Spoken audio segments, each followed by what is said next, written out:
We have in the press conference room Will Power, not grumpy Will Power like yesterday. You have happy Will Power. Yeah. It's a different approach today, and you feel really good about this one. This is a convincing win. Yes. So elaborate a little bit more. How about this?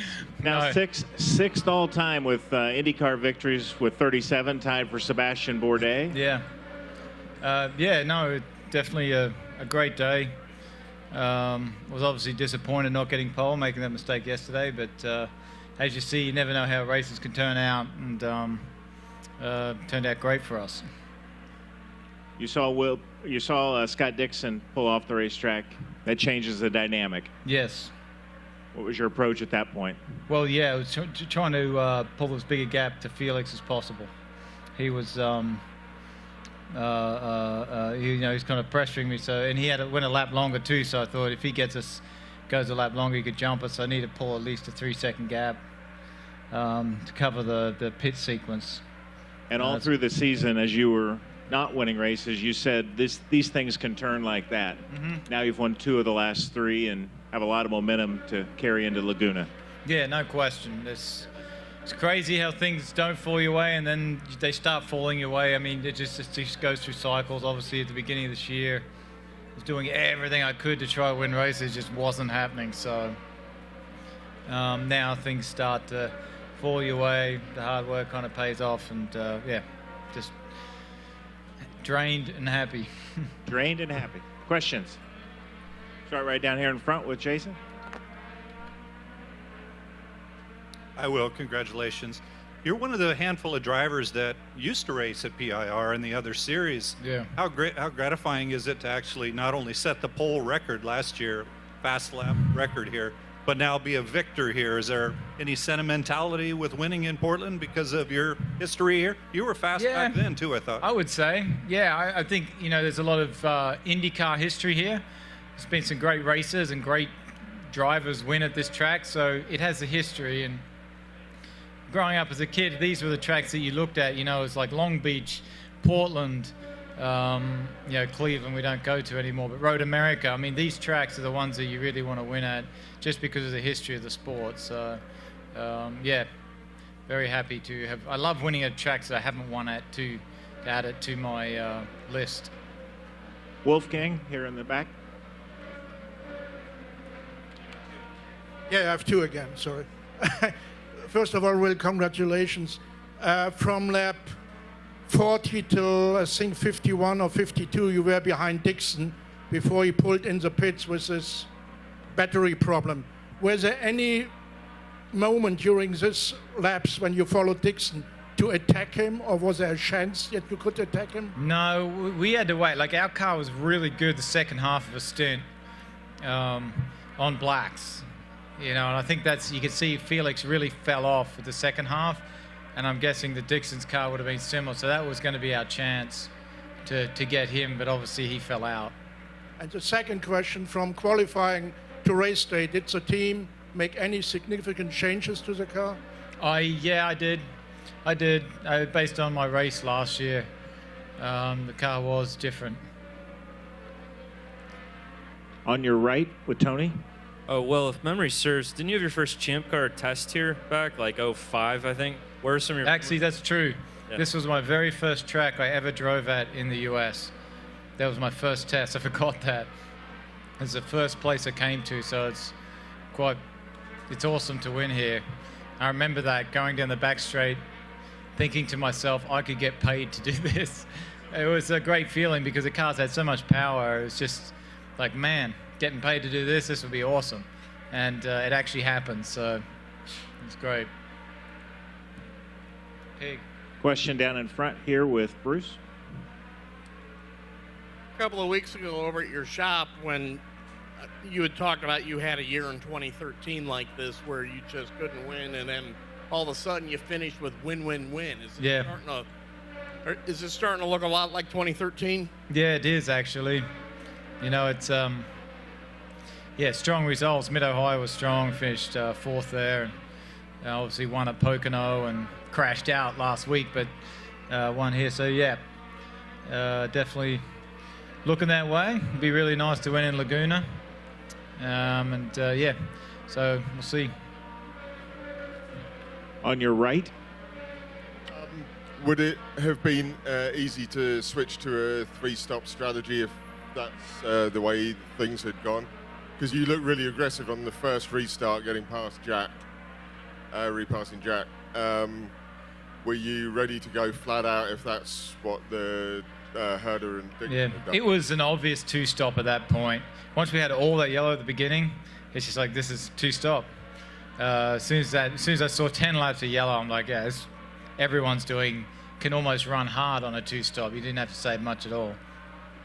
So yeah, you can almost bank on every year someone braking too late in that first chicane. Every year. It's nuts. And everyone just doesn't, I don't know what it is. It's deceiving or something. As you're coming to the braking mode, there's always I don't know what happened, but I'm guessing someone hit the back of someone who hit the back of someone. It's just, yeah, standard Portland first turn. People can't help themselves. I'm not saying it's anyone's fault. It just happens year after year. yeah, that's what happened. Yeah. Over here on your left with Chris. Will, how much concern did you have going to the last restart there with just a few laps to go with Felix right behind you? I couldn't believe it. I was like, oh, you got to be kidding me. It's never easy. But I was very determined to get a good restart. Like I said, I'm thinking I'm not making this easy for anyone, so I made sure I went well. And I think Felix's tyres had dropped quite a bit anyway, so there wasn't much he could do. My car still felt really good. Question in the second row here on your right. Will, with all of your victories, the Indy 500, your great career, do you ever take a moment to step back and just kind of reflect on what you've been able to accomplish in your driving career here with IndyCar? Yeah, I do actually. You know what? I get very disappointed in my career because of some of the things I've let go. You know, I feel like I should have been champion more times. But yeah, it's something that you know, like after you win the 500, you're very satisfied with your career, and that fades away. And then the next year, you're like, man, I need to start winning races, and you get just as disappointed. Sometimes you can forget that you've had a great career, but it's a tough series. It's tough to win races. So any win you get, you're over the moon. But any win I get at the moment, and any pole I get, the poles get me closer to Mario's all-time record, and any win I get moves me up the all-time list. And, I think you'd be lying if you don't look at that stuff at times. You don't think about it when you're driving, but I know Dixon would most definitely look at that stuff too. He might say he doesn't, but, because you're up with amongst drivers that you idolize as a kid. So it just kind of is surreal that you can put yourself up amongst when you hear names like Mario Andretti, AJ Foyt, Michael Andretti, the Unzers. These names are just, for me, people that will always seem above me because it's someone you idolize as a kid. So when you can it doesn't seem right to have your name amongst them. You know what I mean? When you've really idolized someone, even if you're at the same level, reach the same level as them in your career, but it just doesn't feel like still feels like they're, above you, untouchable. Does that push you more? No, I think it just, I just think competition and winning is what drives me. I love to win, and, the stats are just a bonus that you could look at later in life and go, wow, that was a good career. Yeah. We'll take our last one here from Bruce.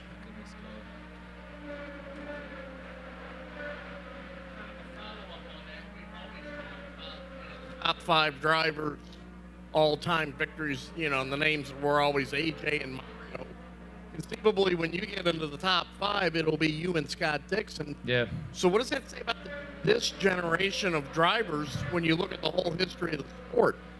Well, yeah, when you look at, that's what I've been thinking lately. I said, you're going to look at this generation as one of those generations when you had, AJ, Mario, the Unzers, as with Dixon and, I'm sure Rossi and Newgarden and these guys are going to be around for a long time.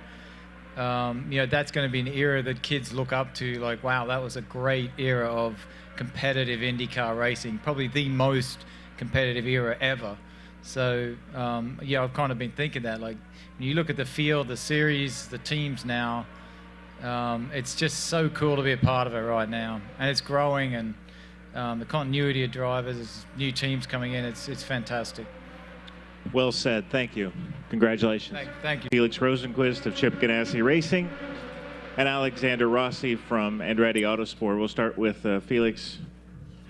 I guess you're saving a place for the race winner. I thought maybe you didn't want to sit next to Alex. It's all right. Felix, strong finish. You're tied to your best finish in IndyCar. What were your thoughts of this one, and did you feel like you had a chance on Will at the last restart? Yeah, I mean, I thought it was a pretty good race. We had good fuel mileage. Kind of hoped for a little bit less safety car because Honda in general has been stronger than Chevy on fuel mileage. But it was a flat-out race from, quite many laps in the end. I was really strong on the reds. I thought that's where we made our race. Really good, almost no degradation, and could just keep doing really good laps with good fuel mileage. So I definitely thought we had a chance when we put on the blacks to the end, but I thought Will and Penske were a bit better on the blacks, and we couldn't really do much there. I sort of closed the gap, and then I thought I used my tires a bit too much, and then I kind of struggled in the end with a loose car. So yeah, I mean, it was good starting P5, finishing second. Definitely take it. Good to show the NTT data car up there 2 times in the end of the year, so try to go for the win in Laguna. And Alex, it probably feels like it is what it is today, a podium finish. Normally it's a pretty good finish, and yet Josef comes home 5th. You're 41 back going to the last race of the season. So either sum up today or look forward for tomorrow. Yeah, I mean, I think it was kind of the best we could do today. I think that, we didn't have the pace of the 2 leaders, which is the most disappointing part. We were kind of just stuck in 3rd, and, I felt like we had Colton covered, but couldn't really challenge Will and Felix. So good job to them. But yeah, I mean, as you said, Josef came from a pretty disappointing or bad first lap for him and still finished 5th. So it's going to be interesting in Laguna. I mean, obviously double points creates a lot of opportunity. We saw what happened in 2015 with JPM and Scott. So we'll just try and go and win, and hopefully the rest takes care of itself. I'm going to ask you if you anticipated your teammate Ryan Hunter-Reay with his move on Jack Harvey. It looks like you probably recognized the situation pretty early and backed out approaching turn 1, and then were able to avoid contact. Yeah, I think Ryan just missed it for whatever reason. I think he was defending against me and maybe got caught up in that, but it's unfortunate because, I think he was a strong car, and that would have ultimately taken points away from Josef, but either here nor there. It was a spot for us at the time, so yeah. Questions? We'll start right there. We can start right there in the back. Did testing here earlier help you out any? Yes and no. I think we rolled off okay, and there's so many good teams and drivers here that most everyone figures it out by Friday evening and going into practice 3 on Saturday morning. So when we tested here, it was like 55 degrees.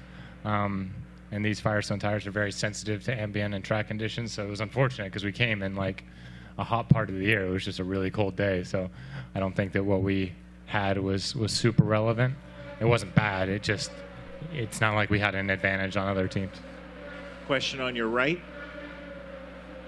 2 questions for Felix. The first one is, of course, you had a good run here at Portland. Compared to where do you stand now about the circuit before you came here and now where you at after finishing 2nd? And the other question is, do you feel anything similar from Mid-Ohio? Of course, the tires had some similarities.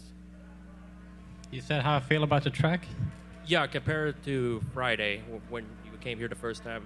I mean, I thought we started off really well. Our car felt spot on first practice, and then it kind of went away from us towards qualifying. I think what Alex said, that the track is really sensitive to temperature, and the balance of the car changes, not even between sessions, but also during a run, it changes massively. And that's why in the end of the race we had massive oversteer, and it kind of came out of nowhere. So it's a tricky place for sure. It's a tricky surface to try to figure it out. But yeah, I thought it was it's good fun, this track. Definitely a good race. Question on the far right from Jeff Gluck. It's for Alex. I doubt that you are the type of guy that's going to get nervous or stressed about the championship situation. But so what do you do for the next few weeks here, waiting for this? I mean, you guys haven't been there yet, so you got to wait for the test day. Is it just a waiting game for you? How do you handle it mentally? Yeah, I mean, you just go through it as usual. It's nice to get a break for the guys. I mean, these 3 in a row stretches are tough for everyone. So everyone will get a break, go home, reset. It's my girlfriend's birthday next weekend, so we're gonna hang out and go to Maine. So I'm just chilling, having a good time. So we'll show up in Laguna ready and do everything we can to win. There's no point getting nervous. You have to go into it trying to win a race like you would every other weekend. And if we can do that, then the rest is out of our control. Question down in front on the right. Felix, I think you're ahead in the Rookie of the Year again. I'm wondering how much, if at all, that matters to you, or are you just thinking about wanting to get the best result in the last race, no matter whether you win or not? I mean, I'm pretty hungry for a win. We've been kind of close 2 times. I thought Mid-Ohio was definitely closer, but we've definitely been there, and we've been there on merit as well. It hasn't been like a fluke result. So, I'm definitely aiming for a win in Laguna. And when we tested there in January, I thought our car felt good. Obviously, it was really cold, so probably not much to read into it. But it's an awesome track, and I think it suits my style. And also, it's new for everyone, which probably benefits me because many drivers here have done a bunch on most tracks. All in for Laguna. The old guys have raced there, bro. The Rookie of the Year. I mean, normally we would care more about the real championship, but we're not fighting for it. So the Rookie of the Year is definitely a fun bonus championship, and it's been pretty good. It's been a lot of good drivers. Santino and Marcus and Colton and every one of them being very quick, so it's going to be hard, but I think we took a good leap today, so I'm not sure how the points are looking, but yeah. What? I was just reminding him that, like, the old dudes have raced there a lot.